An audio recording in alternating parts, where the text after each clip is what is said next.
एक आम आदमी से महान हस्ती बनने तक एपीजे अब्दुल कलाम के बचपन के दिन। एपीजे अब्दुल कलाम की कहानी बहुत इंस्पायरिंग है। वो एक साधारण परिवार से थे। उनका जन्म रामेश्वरम, तमिलनाडु में हुआ था। बचपन से ही वो बहुत होशियार और जिज्ञासु थे। कलाम बहुत मेहनती थे। वो अखबार बेचकर अपने परिवार की मदद करते थे। छोटे से ही उन्हें उड़ने का शौक था। उन्हें चिड़िया और हवाई जहाज बहुत पसंद थे। कलाम ने पूरी लगन से पढ़ाई की। उन्होंने सेंट जोसेफ कॉलेज से फिजिक्स पढ़ा। उसके बाद मद्रास इंस्टीट्यूट ऑफ टेक्नोलॉजी से एरोस्पेस इंजीनियरिंग की पढ़ाई की। उनके टीचर्स ने उनकी काबिलियत को पहचाना। उन्होंने पढ़ाई के लिए उनके जुनून को बढ़ावा दिया। कलाम के शुरुआती करियर में उन्होंने बहुत मेहनत और लगन दिखाई। वो defence research and development organisation यानी DRDO में शामिल हुए। उन्होंने इंडिया के पहले इंडिजिनस हॉवरक्राफ्ट को बनाने में बहुत बड़ा योगदान दिया। नए भारत के लिए ये बहुत बड़ी उपलब्धि थी। एक छोटे से शहर से साइंस की दुनिया तक का कलाम का सफर वाकई कमाल का है। वो सभी नए साइंटिस्ट और इंजीनियर्स के लिए एक रोल मॉडल हैं। उनकी कहानी बताती है कि मेहनत और लगन से कुछ भी मुमकिन है। आसमान की उड़ान, साइंस और डिफेंस में कलाम का योगदान। एपीजे अब्दुल कलाम का दिमाग स्पेस रिसर्च में बहुत तेज था।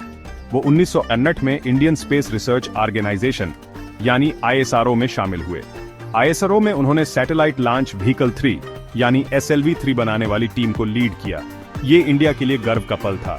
SLV-3 ने इंडिया के पहले सैटेलाइट रोहिणी को ऑर्बिट में सफलतापूर्वक लॉन्च किया। कलाम का नजरिया स्पेस से आगे तक था। वो एक मजबूत डिफेंस का महत्व समझते थे। वो चीफ साइंटिफिक एडवाइजर के रूप में DRDO वापस आ गए। उन्होंने इंडिया के मिसाइल प्रोग्राम को बनाने में महत्वपूर्ण भूमिका निभाई। इससे उन्हें मिसाइल मैन ऑफ इंडिया का खिताब मिला। पोखरण 2 टेस्ट कलाम के करियर के सबसे महत्वपूर्ण पलों में से एक था। 1992 में इंडिया ने 5 सक्सेसफुल न्यूक्लियर टेस्ट्स किए। इस ऐतिहासिक उपलब्धि में कलाम ने बहुत अहम भूमिका निभाई। इन टेस्ट्स ने दुनिया को इंडिया की टेक्नोलॉजिकल पावर दिखाई। इंडियन साइंस और टेक्नोलॉजी में कलाम का योगदान अतुलनीय है। उन्हें इंडिया के स्पेस और मिसाइल प्रोग्राम्स का आर्किटेक्ट माना जाता है। उन्होंने साइंटिस्ट्स और इंजीनियर्स की एक पूरी जनरेशन को इंस्पायर किया। सितारों से आगे कलाम का राष्ट्रपति कार्यकाल और उसके बाद 2002 में एपीजे अब्दुल कलाम ने इंडिया के 11वें राष्ट्रपति के रूप में शपथ ली। वो इस पद पर बैठने वाले पहले साइंटिस्ट थे।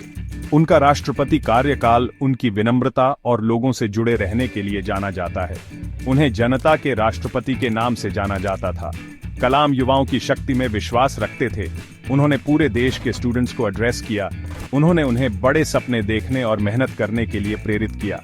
वो अक्सर कहते थे, सपना वो नहीं जो आप सोते हुए देखते हैं, बल्कि वो है जो आपको सोने नहीं देता। अपने राष्ट्रपति कार्यकाल के बाद भी कलाम लोगों को इंस्पायर करते रहे। उन्होंने बहुत यात्राएं की, लेक्चर्स दिए और युवाओं से बातचीत की। उन्होंने विंग्स ऑफ फायर और इंडिया 2020 सहित कई किताबें लिखीं। उनकी राइटिंग्स में एक डेवलप्ड और प्रॉस्पेरस इंडिया के लिए उनका विजन दिखता है।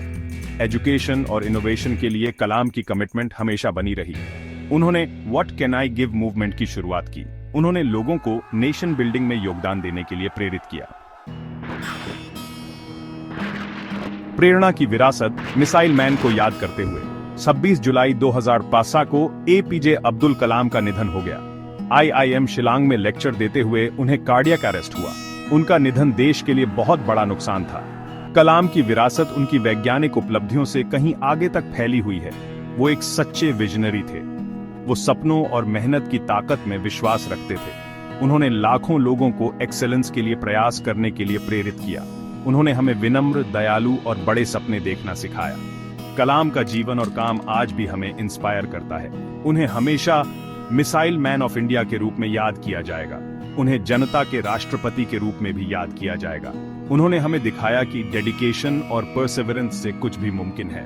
उनका फेमस कोट, आपको अपने सपनों के सच होने से पहले सपने देखने होंगे, आज भी दुनिया भर के लोगों को मोटिवेट करता है।